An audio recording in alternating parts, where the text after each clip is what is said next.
نحمده ونصلي على رسوله الكريم اما بعد فاعوذ بالله من الشيطان الرجيم بسم الله الرحمن الرحيم فصل لربك وانحر وقال الله تعالى في مقام آخر والفجر وليال عشر والشفع والوتر صدق الله العظيم وقال النبي صلى الله عليه وسلم أفضل أيام الدنيا أيام العشر أو كما قال عليه الصلاة والتسليمات وقال النبي صلى الله عليه وسلم في مقام آخر إن أعظم الأيام عند الله تبارك وتعالى يوم النحر أو كما قال عليه الصلاة والتسليمات۔ اللہ تبارک و تعالی اپنے خاص فضل اور کرم کے نتیجے میں بعض ایام کو اپنی رحمتوں کے پانے کے لیے بعض ایام میں اپنی رحمتیں پانے کے لیے بندوں کو مواقع عطا فرماتے ہیں، اور کچھ مخصوص ایام ایسے ہوتے ہیں کہ جن میں اللہ رب العزت اپنی خاص رحمت کے نتیجے میں ان ایام کو تقدس مرحمت فرماتے ہیں، اور اسی تقدس کے نتیجے میں ان ایام کی فضیلت بڑھ جاتی ہے۔ اللہ تبارک و تعالی نے 12 مہینے بنائے ہیں،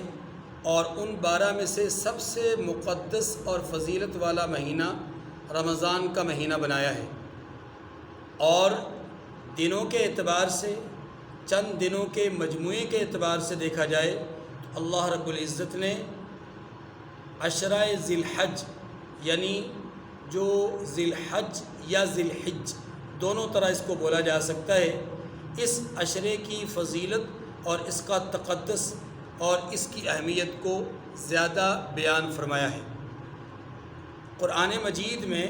اللہ تبارک و تعالی نے فرمایا فَصَلِّ لِرَبِّكَ وَانْحَرْ۔ فصلی سے مراد مفسرین کے ہاں عید کی نماز ہے،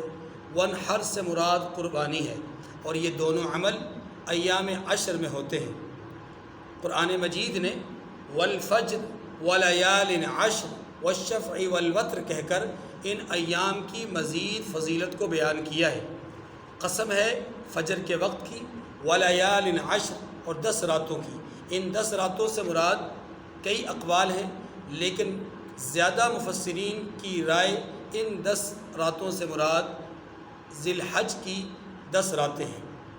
اور اسی طریقے سے والشفع والوتر، جفت اور طاق کی اللہ نے قسم کھائی،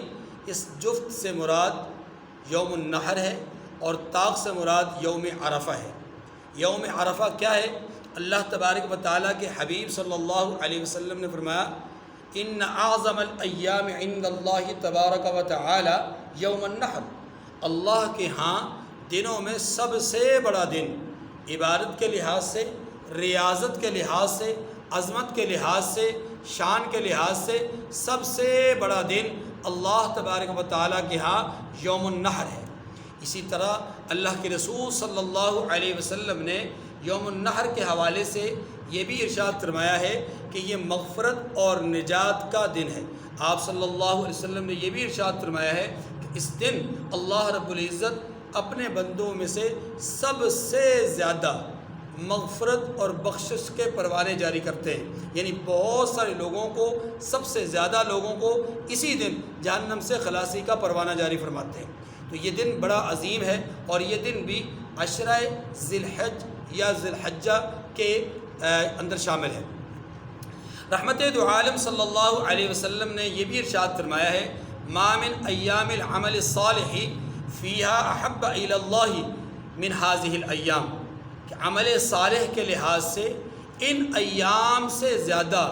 محبوب ترین ایام اللہ کے ہاں کوئی نہیں ہے۔ اور یہاں پر اللہ کے رسول صلی اللہ علیہ وسلم نے عمل صالح یا اعمال صالحہ کے حوالے سے بیان فرمایا ہے، تو اس کی کوئی تخصیص نہیں فرمائی۔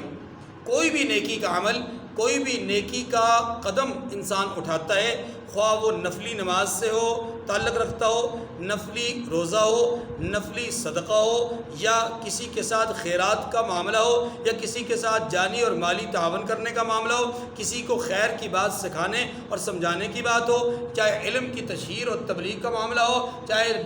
دفاع ناموس رسالت کا معاملہ ہو، چاہے دفاع ناموس صحابہ کا معاملہ ہو، کوئی بھی خیر کا کام، کوئی بھی نیکی کا کام ان 10 دنوں میں جو کیا جائے گا اللہ کے ہاں وہ سب سے زیادہ محبوب ترین عمل ہوگا۔ رسول خدا صلی اللہ علیہ وسلم نے ان ایام کے حوالے سے یہ بات بھی ارشاد فرمائی ہے کہ ان کے دن کی فضیلت یہ ہے کہ ان کا دن اللہ کے ہاں روزے کے اعتبار سے ایسا ہے کہ اس کے دن میں اگر روزہ رکھیں تو 1 سال کے برابر اللہ کے ہاں اجر اور ثواب ہے۔ اور فرمایا کہ اس کی رات کو اللہ نے یہ فضیلت دی ہے کہ اس کی ایک ایک رات وہ لیلۃ القدر کے برابر ہے۔ فرمایا اس کا دن بڑا عظیم، اس کی راتیں بڑی عظیم، اور آپ صلی اللہ علیہ وسلم نے خاص طور پہ یوم النحر کے حوالے سے یہ بھی ارشاد فرمایا کہ یوم النحر یعنی 9 ذی الحجہ کا جو دن ہے، اس دن روزہ رکھنے والے کو اللہ کے نبی فرماتے ہیں میں امید کرتا ہوں کہ 1 سال پچھلے اور 1 سال آنے والے وقت کے اللہ گناہ معاف فرما دیں گے۔ عشرہ ذی الحجہ کے اتنے فضائل کیوں ہیں؟ اس کا سبب یا اس کے اسباب کیا ہیں؟ تو پہلی بات یہ سمجھیے کہ اللہ رب العزت نے اس عشرے میں تمام بڑی عبادتوں کو جمع کر رکھا ہے۔ نماز عام دنوں میں بھی ہے، یہاں پر بھی ہے۔ صدقہ یعنی زکوٰۃ وہ مخصوص ہے سال کے پورا ہونے پر، لیکن یہاں پر بھی صدقے کی اہمیت کو بہت زیادہ اجاگر کیا گیا ہے۔ روزے مخصوص ہیں رمضان کے ساتھ، لیکن ان 9 دنوں کے روزوں کی فضیلت بھی رسول اللہ صلی اللہ علیہ وسلم نے بہت کثرت سے بیان فرمائی ہے۔ آپ صلی اللہ علیہ وسلم نے ان 9 روزوں کو کبھی مدینہ منورہ میں جانے کے بعد ترک نہیں فرمایا۔ آپ صلی اللہ علیہ وسلم نے اس کی ترغیب بہت زیادہ ارشاد فرمائی، یہاں تک کہ صحابہ کرام رضوان اللہ علیہم اجمعین ان 9 دنوں کے حوالے سے بعض صحابہ کے بارے میں یہ بھی آتا ہے کہ وہ اعتکاف کیا کرتے تھے، اور ان کے ہاں انس رضی اللہ عنہ کہتے ہیں کہ ہمارے ہاں صحابہ کرام کے درمیان یہ بات مشہور تھی کہ اس یوم النحر سے پہلے کے جتنے 8 دن ہیں ان میں سے ہر دن کا روزہ 1000 دنوں کے روزے کے برابر ہے، اور یوم النحر کا روزہ 10,000 روزوں کے برابر ہے۔ تو صحابہ کرام کیا اس کی بڑی اہمیت تھی۔ تو چونکہ اس عشرے میں اللہ نے بڑی بڑی عبادتوں کو جمع کیا ہے، تو میں نے عرض کیا کہ اس میں نماز کو اللہ نے جمع کیا، اس میں روزے کو اللہ نے جمع کیا، اس میں صدقے کو اللہ نے جمع کیا، اور پھر اس میں قربانی کی شکل میں صدقے کی ایک خاص شکل کو اللہ تبارک و تعالیٰ نے جمع کیا، اور پھر مال اور جان اور وقت کے لحاظ سے تینوں کے اعتبار سے ایک عظیم الشان عمل جس کو ہم عمل حج کہتے ہیں اس کو بھی اللہ نے اسی عشرہ ذی الحج کے ساتھ وابستہ کیا ہے۔ اس لیے اس عشرے کی فضیلت زیادہ ہوئی ہے۔ اللہ کے رسول صلی اللہ علیہ وسلم نے فرمایا افضل ایام الدنیا ایام العشر، کہ یہ جو 10 دن ہیں یہ دنیا کے دنوں میں سب سے زیادہ افضل اور سب سے زیادہ مبارک اور سب سے زیادہ عظمت اور شان والے ہیں۔ آپ صلی اللہ علیہ وسلم نے اس عشرے کے حوالے سے جو فضائل بیان کیے ہیں اس کے تناظر میں سمجھ میں آتا ہے کہ اس کی فضیلت کا سبب، اس کی اہمیت کا سبب یہی فضائل ہیں جو اللہ کے رسول صلی اللہ علیہ وسلم نے اس کی کثرت سے بیان کیے ہیں۔ حرمت والے مہینے کے اعتبار سے یہ 10 دن ہیں۔ اسی طریقے سے حضرت موسیٰ علیہ السلام کو اللہ نے ذی القعدہ کی ابتدا میں بلایا، مہینہ پورا کیا، مہینے کا وعدہ تھا، پھر اس مہینے میں 10 دن کا اضافہ فرمایا تو وہ 10 دن یہی تھے۔ اسی طریقے سے عہد الست جو انسانوں کی ارواح سے اللہ تبارک و تعالیٰ نے میدان عرفات میں لیا تھا، ان کی ارواح سے، وہ بھی اسی ذی الحجہ کی ابتدائی 10 دنوں کے اندر ہوا۔ اللہ رب العزت نے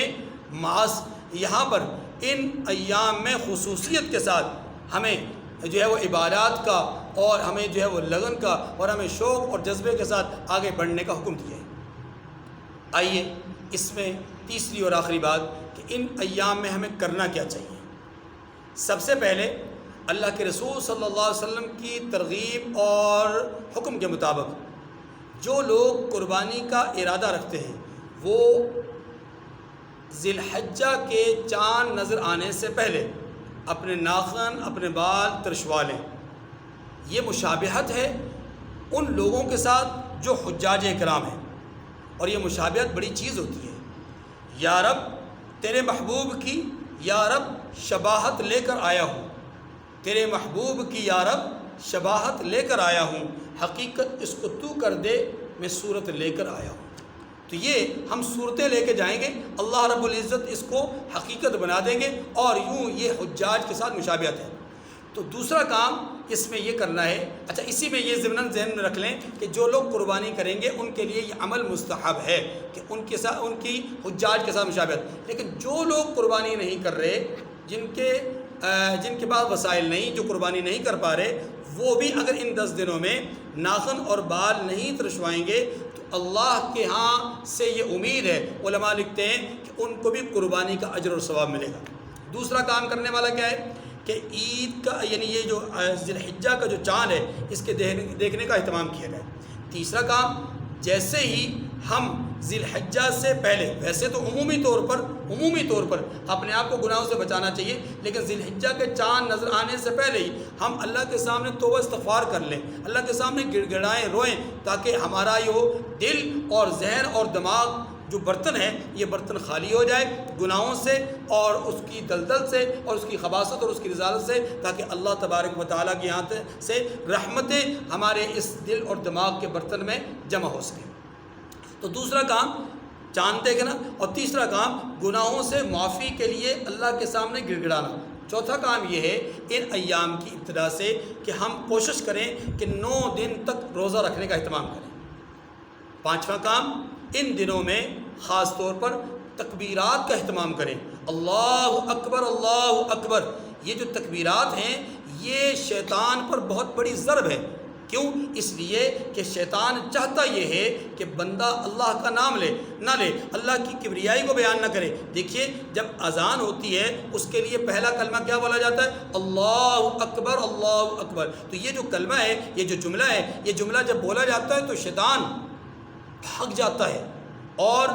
روایات میں آتا ہے کہ وہ وضو خارج کرتا ہوا بھاگتا ہے۔ اور دوسرا، جب نماز کے لیے بندہ کھڑا ہوتا ہے اللہ اکبر کہتا ہے تو شیطان اپنے سر پر مٹی ڈال کر کے کف افسوس ملتا ہے۔ تیسرا، جب اللہ اکبر کہہ کر کے کوئی مجاہد میدان جنگ میں کفر کے خلاف برسر پیکار ہوتا ہے تو اللہ کا یہ دشمن، انسانوں کا یہ دشمن اور مسلمانوں کا یہ دشمن شیطان اس وقت بھی اپنے آپ کو ہلاکت اور تباہی اور بربادی کی بربادیں دیتا ہوا وہاں سے میدان سے چلا جاتا ہے کہ یہ بندہ تو میرے قابو میں آنے والا نہیں ہے۔ تو اس لیے اللہ اکبر کی صدائیں بلند کی جائیں۔ نمبر 2، تسبیحات پڑھی جائیں، اور خاص طور پر تیسرے کلمے کا اہتمام کیا جائے۔ اللہ کے رسول صلی اللہ علیہ وسلم نے اس کلمے کے بہت فضائل بیان کیے، اسی لیے علماء کہتے ہیں کہ 300 دفعہ دن کو، 300 دفعہ رات کو اس کلمے کا پڑھنے کا اہتمام ہو جائے، اور اگر 300 دفعہ نہیں پڑھ سکتے تو 100 دفعہ کم از کم ضرور جو ہے وہ اس کو پڑھنے کا اہتمام کیا جائے۔ ایسے ہی لا الہ الا اللہ کی صدائیں گونجنی چاہیے، اور اسی طریقے سے الحمدللہ کی صدائیں گونجنی چاہیے۔ گویا تہلیل، تکبیر، تسبیح اور تحمید کی صدائیں بلند ہونی چاہیے۔ پھر ان ایام میں اگلا کام جو کرنے والا ہے وہ پہلے دن سے لے کر کے جو ہے وہ 13ویں ذی الحج کی جو ہے وہ عصر کی نماز تک ہر وقت، ہر لحظہ، ہر گھڑی خاص طور پر مستحب ہے کہ آدمی جو ہے وہ تکبیرات تشریق پڑھتا رہے۔ اللہ اکبر لا الہ الا اللہ واللہ اکبر وللہ الحمد، یہ پڑھتا رہے۔ اور یہ مستحب عمل ہے۔ 9 ذی الحج کی فجر سے لے کر کے 13 ذی الحج کی عصر تک اس کا پڑھنا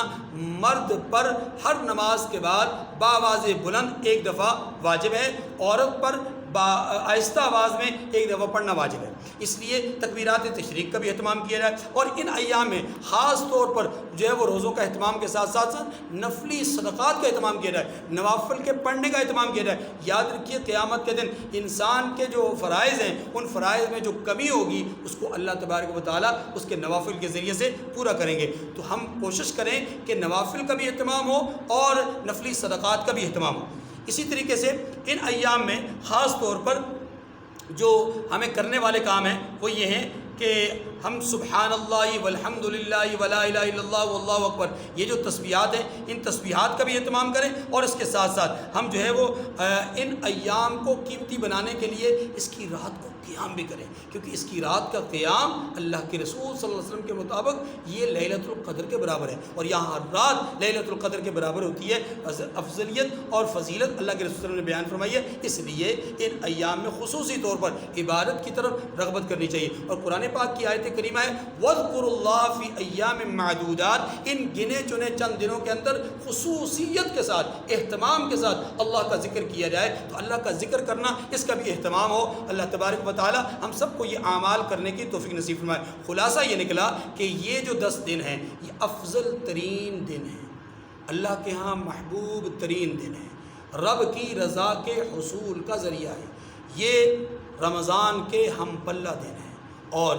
یہ جو 10 دن ہیں یہ مٹی کو سونا بنانے والے دن ہیں۔ یہ 10 دن اللہ کے ذکر کے ایام ہیں، اور یہ 10 دن اللہ کی طرف سے جو بندوں کے ساتھ اس کی ارواح کے عہد الست کے نبھانے کے دن ہے کہ ان عہد الست کو ہم جو ہے وہ نبھانے کا لیے آج سے عزم کر لیں کہ ان 10 دنوں کے نتیجے میں ہم اللہ کے عہد الست کو جو ہے وہ پورا کریں گے۔ اور یہ تکبیرات کے دن ہیں، یہ حج کے دن ہیں، یہ قربانی کے دن ہیں، یہ روزے کے دن ہیں، یہ نوافل اور صدقات کی ادائیگی کے دن ہیں۔ اللہ تبارک و تعالی ہم سب کو توفیق عمل نصیب فرمائے۔ جو حضرات حج کے لیے تشریف لے گئے ہیں اللہ ان کے حج کے عمل کو اور ان کی نیت کو قبول فرمائے۔ جو حج کے لیے نہیں جا سکے وہ ان ایام میں اللہ کے سامنے گڑ گڑائیں، روئیں، چیخیں، چلائیں اور مانگیں اللہ سے کہ یا اللہ ہمیں بھی اپنے گھر کی زیارت کے لیے تو ہمیں بھی قبول فرما لے، اور مقبول حج اور مقبول عمرے کی سعادت نصیب فرما دے۔ وآخر الدعوانا ان الحمد للہ رب العالمین۔